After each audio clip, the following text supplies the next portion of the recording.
Good morning. Standard 9th subject ઇંગ્લિશમાં હું Rishabh sir આપનું હાર્દિક સ્વાગત કરું છું. મિત્રો, આજે આપણે એક કાવ્યનો અભ્યાસ કરવાનો છે. કાવ્ય નંબર 3.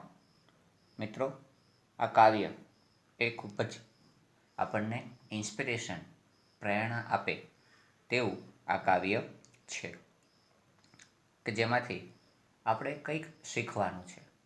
ફક્ત અભ્યાસક્રમની દૃષ્ટિએ તો શીખવાનું જ છે, પરંતુ for the life, for the work and for the career, એટલે કે જીવન,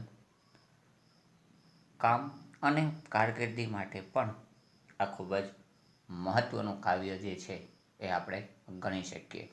જેના પોએટ છે ડગલાસ મેલોક. બરાબર, ઇંગ્લિશ સાહિત્યના એક ખૂબ જ પ્રસિદ્ધ કવિ અને લેખક.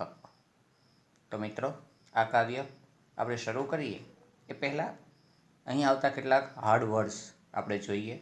તો આપ બીજી લાઇન્સમાં, પહેલા સ્ટાન્ઝાના બીજી લાઇન્સમાં આપ જોઈ શકો છો પાઇન, PINE. પાઇન એટલે એક ઘટાદાર મોટું વૃક્ષ. આપણે સાલ જેવા જે દેવદાર જે ઝાડ આવે છે તેવું મોટું એક વૃક્ષ જે ઠંડા પ્રદેશોમાં જોવા મળે છે. તો પાઇન એટલે એક મોટું વૃક્ષ. પછી છે સ્ક્રબ, SCRUB. સ્ક્રબ એટલે છોડવું. પછી છે વેલી. આપણે પહેલા પાઠમાં ભણી ગયા, વેલી એટલે ખીણ. એ જ રીતે એ લાઈનના ત્રીજી લાઇન્સમાં રીલ. રીલ એટલે ઝરણું. ઓકે. અને બુશ એટલે પણ એક પ્રકારનો છોડવો. તો આ પહેલા સ્ટાન્ઝાના હાર્ડ વર્ડ્સ આપણે જોયા. તો ચાલો આ કાવ્યનું પહેલાં તો ટાઇટલ જોઈએ. બી ધ બેસ્ટ, એટલે કે શ્રેષ્ઠ બનો. કોઈ પણ કાર્ય એવું કરો કે જેનાથી તમે શ્રેષ્ઠ સાબિત થઈ શકો. તો કવિ શું કહે છે? બી ધ બેસ્ટ, શ્રેષ્ઠ બનો. If you can't be a pine, જો તમે ન બની શકો પાઇન એટલે કે ઘટાદાર વૃક્ષ, on the top of the hill, કે જે ટોપ એટલે ઊંચાઈ ઉપર જોવા મળે છે, ઓફ ધ હિલ પર્વતોના. તો if you can't be a pine on the top of the hill, જો તમે પર્વત પરની ટોચ ઉપર ઉગતા મોટા પાઇન જેવા વૃક્ષ ઘટાદાર ન બની શકો તો કોઈ વાંધો નહીં. But be a scrub in the valley, પણ તમે બનો અ સ્ક્રબ, નાનું વૃક્ષ, ઇન ધ વેલી, કે જે ખીણોમાં જોવા મળે છે. બટ પણ તમે એવા બનો. The best little scrub by the side of the reel.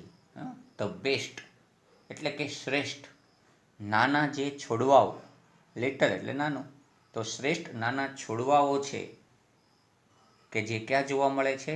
By the side of the rill, ઝરણાઓની બાજુમાં, એની જેવા બનો.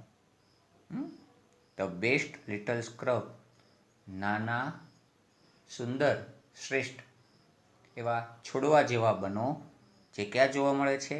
By the side of the rill, ઝરણાઓની બાજુમાં જોવા મળે છે. સો બી અ બુશ, તો તમે આવા નાના બુશ એટલે પણ છોડવું જ થાય અથવા નાનું વૃક્ષ થાય. તો પણ બી અ બુશ, તમે નાના વૃક્ષ જેવા બનો. If you can't be a tree, જો તમે મોટા વૃક્ષ ન બની શકો તો. કોઈ અઘરું કાર્ય સુધી પહોંચવું છે તો સૌથી પહેલાં પ્રથમ પગથિયું નાના કાર્યથી તમારા જીવનની શરૂઆત કરો. તો પહેલો સ્ટાન્ઝા તમને સમજાયો ને, કે if you can't be a pine, જો તમે ઘટાદાર વૃક્ષ ન બની શકો, the top of the hill, પર્વતની ટોચ ઉપર હોય ત્યાં, એવું બી અ સ્ક્રબ ઇન ધ વેલી, તો નાના છોડવા બનો કે જે વેલી ખીણમાં જોવા મળે છે.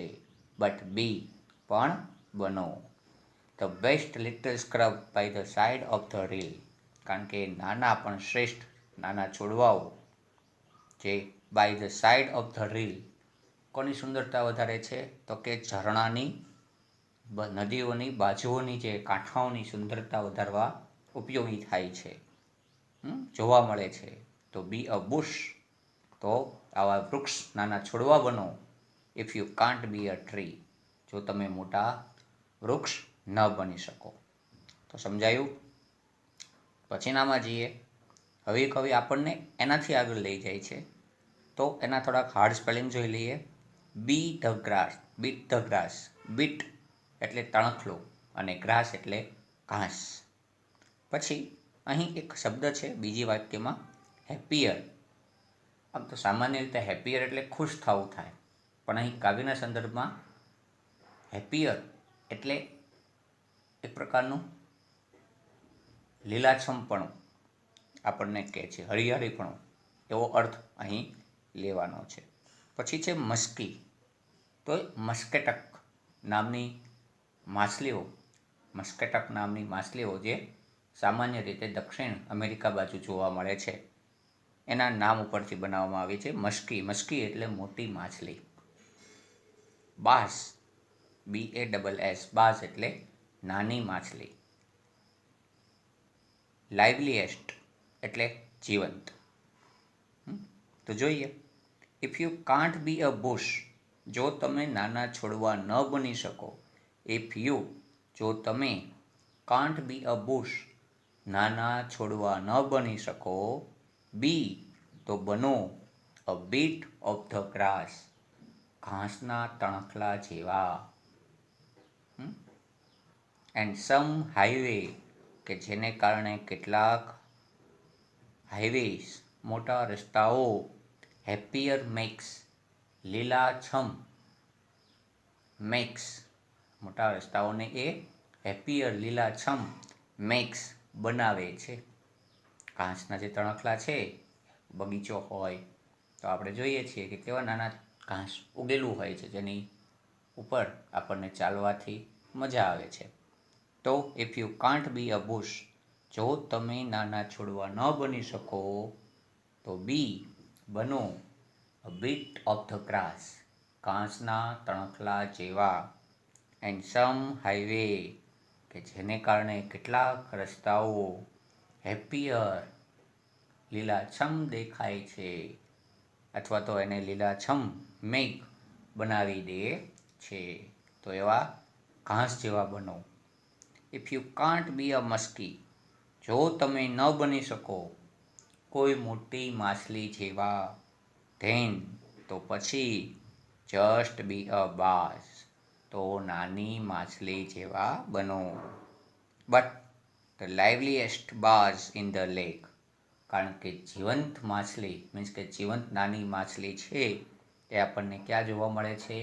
ઇન ધ લેક, સરોવરોમાં જોવા મળે છે. કારણ કે મોટી માછલી હોય તો એ ફક્ત દરિયામાં જ જોવા મળે છે, એ તળાવ, સરોવરમાં આપણે જોવા મળતી નથી. માટે કવિ શું કહે છે? તો એવા મોટા ન બનો, પણ કેવા બનો? સ્વભાવથી, કાર્યથી, તો કે નાના બનો.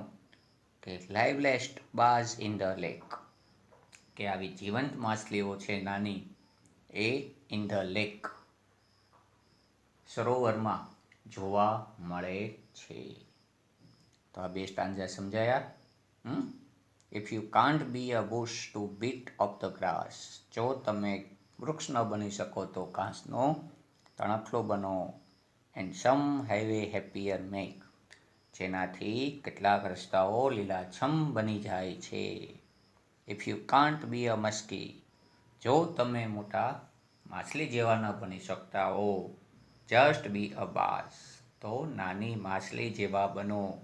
But the liveliest bass in the lake, કારણ કે એ જીવંત માછલી છે, નાની માછલી, એ આપણને સરોવરમાં જોવા મળે છે. આગળ કે છે, we can't all be captains. તો કેપ્ટન એટલે કેપ્ટન. પછી જોઈએ ક્રૂ. ક્રૂ એટલે ખલાસી, જે શિપમાં હોય છે, અથવા તો હોડીઓ ચલાવવા માટેના હોય છે, ખલાસી. તો we can't all be captains. આપણે બધા જ કેપ્ટન બનવાનું નથી. We have got to be a crew. પણ આપણે ગોટ ટુ બી બનવાનું છે અ ક્રૂ, એક ખલાસી જેવા, કે જેના થકી હોડી, નાવ કે શિપ કે વહાણ ક્યાં સુધી પહોંચે છે? તો કે એક કાંઠેથી બીજા કાંઠે પહોંચી જાય છે. એના વગર કાર્ય વાહન ચલાવવાનું એટલે કે શિપ, વહાણ, નાવ ચલાવવાનું કાર્ય છે એ અઘરું બની જાય છે. So we can't all be captains. કોઈ ટીમ હોય તો એમાં એક જ કેપ્ટન હોય છે અને બાકી બધા એમના માર્ગદર્શન નીચે રમે છે. તો એમ we can't all be captain. આપણે બધા જ કેપ્ટન થવાનું નથી. We have got to be. આપણે બનવાનું છે અ ક્રૂ, ક્રૂ જેવા, ખલાસી જેવા. There is something for all of us here. અહીંયા એટલે કે ત્યાં અથવા અહીંયા સમથિંગ કંઈક, ફોર ઓલ આપણી બધા માટે, ફોર ઓલ ઓફ અસ આપણી બધા માટે, હિયર અહીંયા કંઈક કામ છે. ધેર ઇઝ સમથિંગ અહીંયા કંઈક, ફોર ઓલ ઓફ અસ આપણી બધા જ માટે, હિયર કંઈક કામ છે. There is big work to do. એ કામ મોટું પણ હોય તે કરવાનું છે. And there is lesser. અને તે કામ કદાચ લેસર નાનું હોય ટુ ડુ તો એ પણ કરવાનું છે. એન્ડ ધ ટાસ્ક પણ એક કાર્ય, ટાસ્ક એટલે કાર્ય, પણ એક કાર્ય આપણી આજુબાજુમાં જે છે, યુ મસ્ટ ડુ એ તમારે ફરજિયાત કરવાનું છે, ઇઝ ધ નિયર જે આપણી પાસે છે. જેમ કે અત્યારે આપણો અભ્યાસનો સમય છે. શાળાએ જે અભ્યાસ કરીએ છીએ એ જ અભ્યાસ અત્યારે આપણે અહીં કરવાનો છે. તો એ ટાસ્ક અભ્યાસનો યુ મસ્ટ ટુ ડુ તમારે ફરજિયાત કરવાનું છે, ઇઝ ધ નિયર કે જે તમારી પાસે છે. તો સમજાણો? We can't all be captain. આપણે બધા જ કેપ્ટન નથી બની શકતા. We have got to be crew. આપણે બધાએ ખલાસી બનવાનું છે. There is something for all of us here. આપણી બધા જ માટે અહીં કંઈક કાર્ય છે. There is big work. એ કદાચ મોટું કાર્ય હોય ટુ ડુ તો એ પણ કરવાનું છે. And there is lesser to do.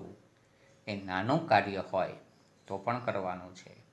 The task you must to do. પણ એ કાર્ય તમારે કરવાનું છે, ઇઝ ધ નિયર જે તમારી પાસે છે. If you can't be a highway. જો તમે મોટા રસ્તા ન બની શકો, વિશાળ કાર્ય ન કરી શકો, ધેન તો પછી જસ્ટ બી અ ટ્રેલ. તો નાનકડી કેડી બનો. ટ્રેલ એટલે કેડી. If you can't be a highway. જો તમે મોટા હાઈવે જેવા અથવા તો મોટા વિશાળ રસ્તા જેવા ન બની શકો તો કોઈ વાંધો નહીં. Just B a trail. તો નાનકડી પગદંડી કેડી જેવા બનો. If you can't B the sun. જો તમે ન બની શકો સૂર્ય જેવા તેજસ્વી, બી અ સ્ટાર. તો તારલા જેવા બનો. It isn't by the size that you win or you will fail.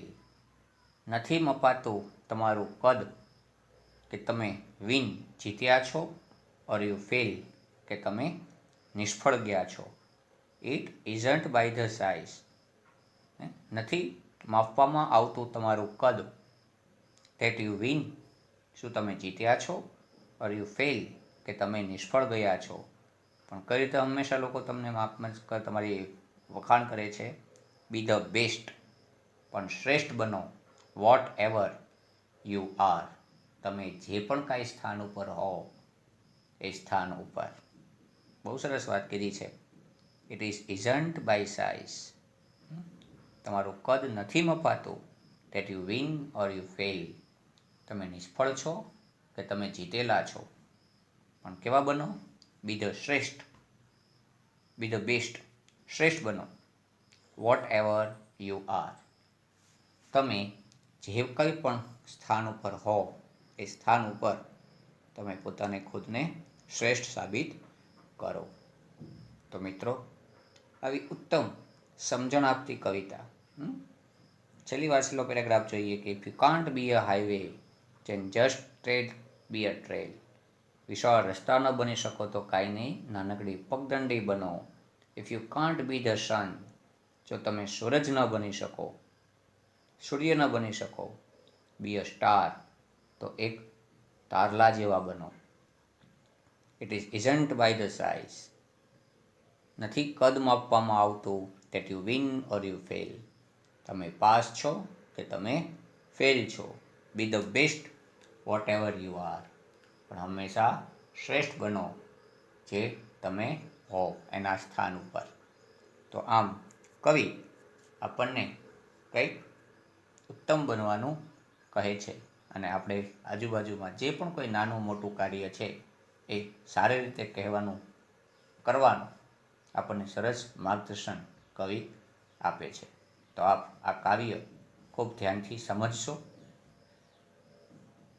એનું કરેલું કામ, જે સૂચના છે, જે સલાહ છે એનું અનુસરણ કરશો અને તમારા જીવનને પણ બી ધ બેસ્ટ, એક શ્રેષ્ઠ બનાવશો. તે વાત સાથે હું અહીં